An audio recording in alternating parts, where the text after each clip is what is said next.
Hello and welcome to another Gamer Tech review. Now in this review we're going to be taking a look at the massive beast that is the Corsair Obsidian 800D, massive case that could be a hotel for small animals. So this is what the case looks like if you buy it straight from Corsair out of the box, and this is what my one looks like. Wah!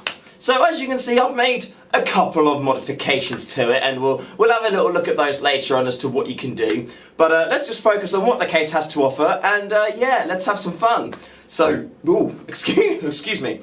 The case is designed into having 3 isolated areas. Now, what these 3 isolated areas mean is that each area is isolated and contained to its own devices. So, having a look at Exhibit A, we have the power supply unit area. That's one isolated area. We've got the hard drive enclosures there, which is another area. And then we've got the full body of the PC here, which is another area. So because everything's all contained to its own areas and things, it's easier for heat management and cooling and all that kind of stuff, which is very important. So you've got your 3 different areas, which is really cool. Now there are lots and lots of features this case has. I can't really remember them all, but that's why I've got them written down on my phone. So let's carry on with it. Now something else is really cool. This case does have hot swap hard drive, SATA 3 units and whatnot. And I'm gonna twist it around for you so you can see. Righty.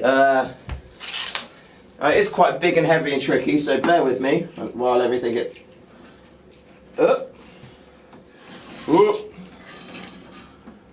There we go. That's far enough there. Righty, so in order to access the hot swap drive bays, we press this little panel on the door, pop that open, and then we've got 4 bays here. Now they open quite easily. You press this little clip and that comes out, you pull it out, and you pop your hard drives in there, and then you put it back in there, poke it in, shut that, and then that's your hard drive all hot swapped and all done. So you have 4 hot swappable bays there. We can shut that. And now we have 5. We have 5.5 inch drive, 5 optical bays, 5 point something inch, whatever those are. 5 optical bays here, so you can use those at your leisure, how you wish. I use one, and I've got a Blu-ray DVD combo drive thing in there. Although I haven't actually watched a Blu-ray disc yet, so that's still on my to-do list of things to do. And then at the top here, if you press this little button, we get a little panel come down, and we've got USB 3, your headset, your microphone, 2 USB 2.0 ports, a FireWire connection, and then a reset button there as well, which is all quite handy. And then you've got your power button there, and your little busy light, your little LED, your hard drive LED thing, that's up there as well. So that's essentially the front panel. Now the door here is quite cool because this can actually come off and be mounted on this side. So if your PC is sat that way, you can have the door open like that, or if it's the other way, you can have it open the other side. So a nice little feature there, which is quite handy. Also a very cool thing is to get the front panel off. It's not going to work now, is it? It's not going to work because I'm on camera. Hold on. Oh, get involved. Get involved. There we go. Cool. And that's all you need to do. So you want to take the whole front panel off. It's very easy to do. You just kind of give it a good yank. And then the inside of the case is all visible and easy to see and have fun. Now what this also reveals to us, if you take the front panel off, is this little section here, and I'm just gonna make sure that you can see that. Yes, you can, lovely. Now what we have in this little section here, take this little clip off, you've got 2 hard drive bays. So what these hard drive bays are, they're not hot swap bays because they haven't got the little hot swap cardy thing. That's where you can store your regular hard drives. So that's where they go in there. So let's plop that clip back on. Boom, and we'll get this back on as well. Hopefully without breaking everything. There we go. And that's that back on there. How easy was that? Cool. So moving away from the front panel, if I bring you over here, to like this. If you want to get the front off, or if you want to get the back off, it is very, very easy. Now, all you need to do, if you've got these little buttons here, you press the buttons, and they just do that. How handy is that? So you don't have to mess about with screws and screwing things around and screwing, because this is a lot easier, because all you do is you press it and it works and it opens, which is lovely. And then yoink, That's that side panel off there, and yoink! That's that side panel off there. How easy is that? Perfect, you know. So if you do a lot of mods and you take your case apart quite a bit, that's all you've got to do. It's easy. Anyone can do it. Even I can do it. I'm going to put those up there actually. There we go. So now we've got the sides open. I'm going to quickly show you the back of the PC. Although I keep getting caught on this power cable. Probably wasn't a good idea to put it there, but oh well. This is very unsecure and dangerous. But at least I'll be filming it if it falls over. There we go. Ah! I almost went then. There we go. Now I'm just going to make sure that you can see that. Good. So this is the back of my PC. I've tried to make it as clean as possible. As you can see, it is a bit messy. I do have a modular power supply in there, so I have got only cables I need. However, I did recently put a new graphics card in there, so I do have two 8-pin connectors I'm not using at the moment, so those can come out at a later point. And yeah, quite handy. You may notice I've got an SSD drive just popped in here. There wasn't any mounts for that originally. I did drill a few holes for that to get in there. And similarly with this SSD, which you can see here, kind of, there wasn't any holes or mounting for that. So I drilled a couple of small holes to screw that on, and then drilled a terrible hole here for the SATA cable to go through. I'll probably put a close-up in there. If I do, enjoy it, but it's not the neatest of things, but it works. So that's why it stays in there.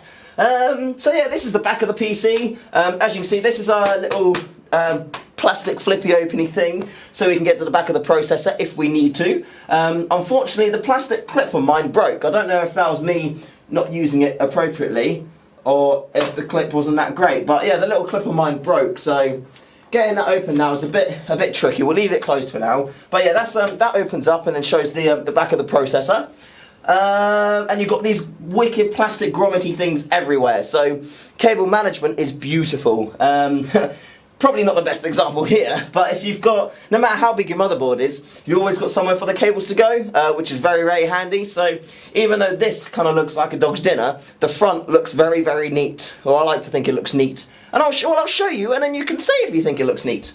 Right, which way did we go? Right, let's spin it back around this way. Dun-dun-dun-dun. Okay. This is the back. As you can see at the top here, you've got two water cooling pipe hole grommet things, and you can put cables through there as well if you want to. It's quite nice because there's a lot of ventilation in the case, so cooling is a very big thing for them. You've got all your main slots here for full-size boards, so in regards to getting cards in there for PCIe and stuff, you've got 2, 4, 6, 1, 2, 3, 4, 5, 6, 7. You've got 7 in there, so there's lots and lots, which is lovely. Okay, let's carry on turning it around slowly. There we go. And then this is the business end of everything. Let me see if that looks good. Yes, that looks good. So this is the main bit of my PC, and I like to think that it's quite tidy, to be honest, especially for me anyway. So this is the bottom area we were talking about, where you've got like the separate cooling zones, the separate cooling areas. When you get the case, it does come with 3 140mm fans in there. One there, one here, and one here as well. You can also fit 3 120mm fans on the top here. You can also fit a 360mm radiator on there if you wanted to, or if you're feeling a bit snazzy, you could always modify the top and get a larger radiator in there, or get 140mm versions of radiators instead, and go crazy and do whatever you'd like to. So there is a lot of modding potential with this case. Also, with the fan on the back, I'm not sure about that fan because I haven't taken it off yet. I believe it could. The fan on the back can take a 120mm fan as well. You can fit an extra 120mm fan down here if you want to. So to keep the 2 hard drives which aren't hot swappable cool, you can put a fan on there as well, which would be nice. Now with the 4 hot swap bays which are here, I'm not using that anymore because I've got my 2 hard drives in there, and then I've got my 2 SSDs, so I'm not actually using the hot swap. So I took it off. Here it is. Now when you get your Corsair Obsidian 800D massive hotel case for small animals, you'll find that the is it called a bridge? Yeah, the SATA, the hot swap bus thing. I think they're 3 Gbps, whereas you can also get 6 Gbps as well. So to utilise the full potential of SATA 3, you can get the faster versions of that. So if you are going to be using SATA 3, just double check which one you've got, because it may be that you can get the upgraded version, so then everything will be running faster, which will be better for you really. But just purely for aesthetics, it was there, and I didn't really want it there, so I've taken that off. I might look at taking these little bits off as well, because they're a bit like, I'm just kind of hanging out here now, I've got nothing to do. But we'll wait and see. I might be able to screw something fun onto them, or might even be able to like figure out some way to mount a hard drive onto it. Who knows? The possibilities are endless. So let's have a little look what we got. So you see all the grommets still. And yeah, so all these grommets do make cable management a hell of a lot easier and makes it very pretty, which is very, very good. Now, one thing that you'll find when you buy the case is that on these two, on this fan bit and here where the hot swap mounty thing goes, you get these two plastic cover things, and that one slides in there, one goes on there, and there's another one that goes in the bottom bit here where my Kingston head is. Now, what these things are here are they're designed Now these things are there. Now these things are there to make those 3 isolated areas. So those 2 box off that area, and then this one boxes off this area to keep it all separate. Unfortunately, all of the experience I've had with these things has been bad. They don't connect properly. Like I'll have them in there, and there's these little holes. Like there's a hole there, there's a hole there. There's a little indent rivet thing in the side there for it to go into. But whenever I put them in, they don't actually seem to clip into place, or they don't stay there for long, and they usually unclip and fall out. So every time I've put them in there, they would like kind of just be leaning up against the case, and then if I move the case or something, they'll just fall over. So yeah, I decided to take those out. So at the minute, my case isn't really using the whole isolation 3 different unit bits to its full potential. I don't think it needs to in this setup because it's not generating a huge amount of heat everywhere. But yeah, just a heads up really. It's not a massive thing. Like all you need to do is kind of just take them out the case, and that's kind of it. It might reduce sound a bit from this fan here, but yeah, I can't really see a huge amount. I don't know where that sentence was going, but yeah, the little plastic things there, they're cool, they're a nice idea, but unfortunately, it might have been just me, but yeah, I couldn't get them to actually clip in properly. But yeah, that's literally the only kind of point about the case which is a bit negative. Everything else is just fantastic. It's cool. It's wicked. Yeah, so that's pretty much the Corsair Obsidian 800D. Let me just check my little list of notes and make sure I haven't left anything out. 140mm fans, yeah, tool-free installation. Talked about that there. You get 2 years warranty, which is fantastic. Oh yeah, one of the most important things, we almost missed it. The size, the dimensions of the case, right, so as you can tell, it is big, but on the dimensions thing, it doesn't just say it's big. It's essentially 2 foot high, 2 foot long, and 1 foot wide, so that's quite easy to remember, really. I don't know if it's got it in centimetres. Yeah, here we go.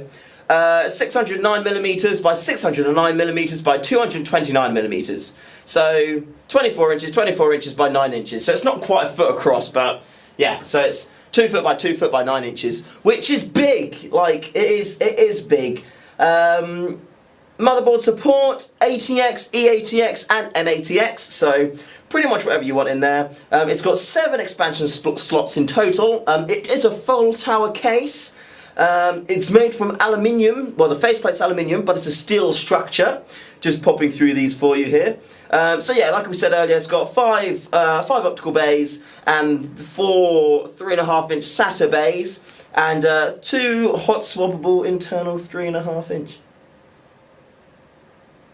Well, okay, so pretty much it classes the bottom as hot swappable as well, but you don't actually have the hot swap card thing feature, whereas you've got these 4 here, so I think that's probably just an error on the website. You're silly, you are. Oh no, 3.5 inch, no, I read it wrong, it's fine. So yeah, 4 hot swap, 2 standard internal bays there.